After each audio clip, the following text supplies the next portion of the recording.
Programang ito ay rated SPG. Striktong patnubay at gabay ng magulang ang kailangan. Maaaring may masiselang tema, lengguwahe, karahasan, sexual, horror o droga na hindi angkop sa mga bata. Mga kapamilya, nagtanong si David kay Rigor bago siya umalis tungkol kay Tanggol dahil baka umano manggulo ito kapag nalaman ang sitwasyon ng kanilang pamilya. Ngunit iginiit ni Rigor na subukan lang umano ni Tanggol dahil hindi na ito maaring tumungtong sa kanyang pamamahay. Maya-maya pa ay nakarating na nga si David sa mansyon at nalaman ang aberyang nangyari sa isa sa kanilang mga bodega. Kaya naman nagpresenta siya na siya na mismo ang magdi-deliver ng mga droga sa mga kabalyero.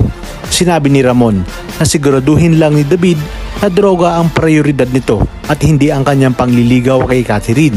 Sa mansyon naman ng kabalyeros ay nakita ni Senyor na papaalis si Pablo. Kaya sinabi niya na darating umano si Jesus at kailangang bantayan ang kanyang kapatid. Ngunit sinabi ni Pablo na nasa poder nila si Catherine at sigurado siyang walang mangyayari sa kanya. Si Senyora naman ay tuwang-tuwa nang malaman na darating si David.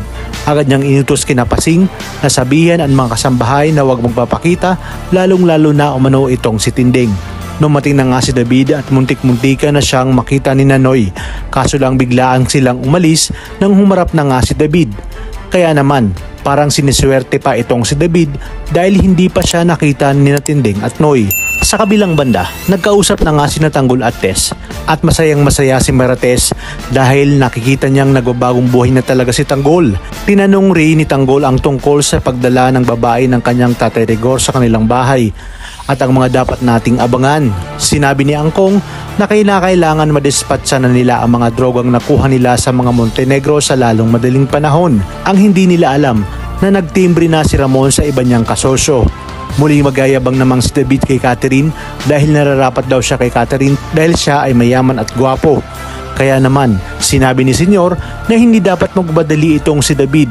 Ngunit sumalungot naman si Senyora na hindi dapat maging mabagal. At dahil sa kakulitan ni Noy ay muli nilang sinilip ni Tinding ang manliligaw ni Catherine. At mukhang malalaman na nga ni Tinding na si David ito kung hindi lang siya pipigilan ni Pasing.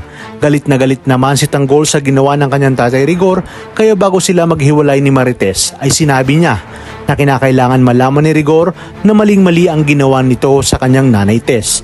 Talagang kapanapanabik ang mga susunod na tagpo sa teleseryeng ito. Kaya naman sabi-sabi natin tong pakaabangan. At kung bago ka pa lamang sa akin channel, sana huwag kalimutang mag-like at subscribe. Pindutin ang notification bell para updated kayo palagi. Maraming salamat sa inyong panonood at hanggang sa muli, kapamilya.